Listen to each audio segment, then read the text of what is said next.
Good evening all, and a very warm welcome to our June segment of the Spectrum Film Club. Well, it's not the summer holidays yet, but while we wait, this movie should tide us over. Which is why I ask you, do you or did you enjoy school? I never did. Bad friends, bad teachers, or was it the assemblies? My problem was the classmates, the lessons, and the teachers teaching the lessons. Yawn and boo-hoo to the lot of them. But out of a few children, only some enjoy school. In particular, one little girl, and her name is... well... Tonight's feature presentation will be the 1996 comedy fantasy movie Matilda, based on a novel by Roald Dahl. Narrated by, directed by, and starring Danny DeVito, while also starring Rhea Perlman, Ambeth DeWitz, Pam Ferris, and Mara Wilson as Matilda. This film primarily focuses on Matilda, a natural-born clever clogs. As a baby, she learns to write her own name. At age 2, she learns to look after herself. At age 4, she develops a sense of fashion and maturity. Meanwhile, her immediate family neglect her and leave her alone at home. Brave little lassie. While her dad Harry, mum Zinnia, and older brother Michael are out doing their usual daily routine, Matilda is left on her own, throwing away the soup, making pancakes, and reading every last magazine in the house. Then one night, she gets bored and asks her father, a salesman for used cars, if there's a book she can read. He practically says something like, "No, don't care."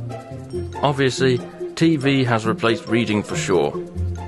The following morning, she decides to spite her abusive family by sneaking off to the local library, where she absorbs every last word from every children's book. Over the course of 2 years, her young mind grows to the capacity of an adult's mind, moving from children's books to regular everyday novels. Now, at 6.5 years old, she's demanding to go to school. That's weird, because no one ever asks to go to school. Matilda's parents refuse to send her to school because they think she's still too young. They're also not buying the fact that the books all over her bedroom floor came from the library. Obviously, they don't know what she gets up to, leaving her on her own. On top of that, not even her big brother is buying the fact she knows more mathematics than her immediate family, regarding the hefty prices of the used cars sold. When she's punished for being smart with her father, she decides to rebel against him by putting bleach in his hair tonic. Next, she puts glue in her dad's hat, causing a scene at a local restaurant.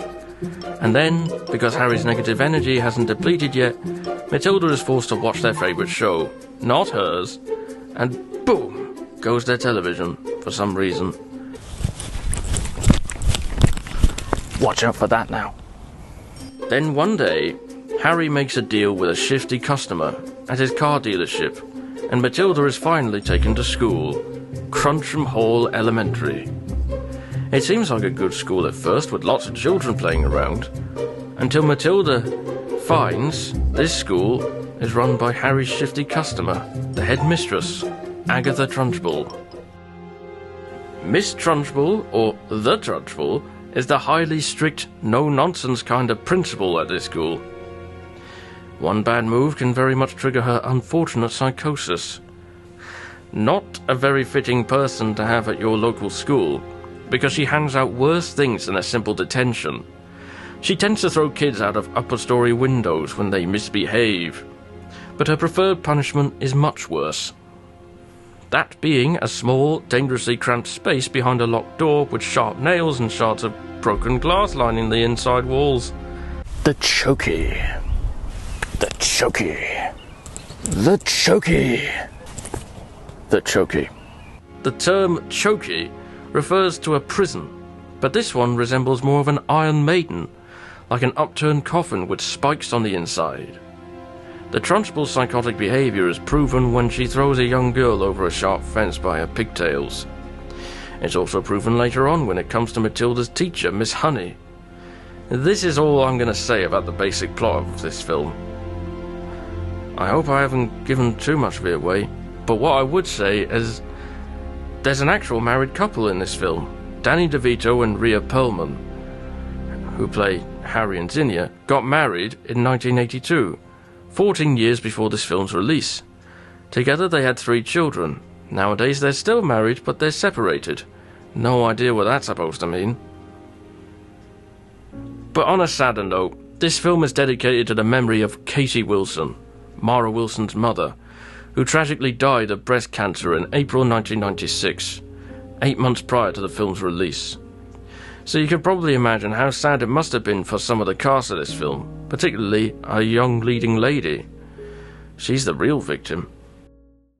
But tears aside, just sit back, relax, heads up, shoulders back, stomachs in. Check your socks aren't too pink.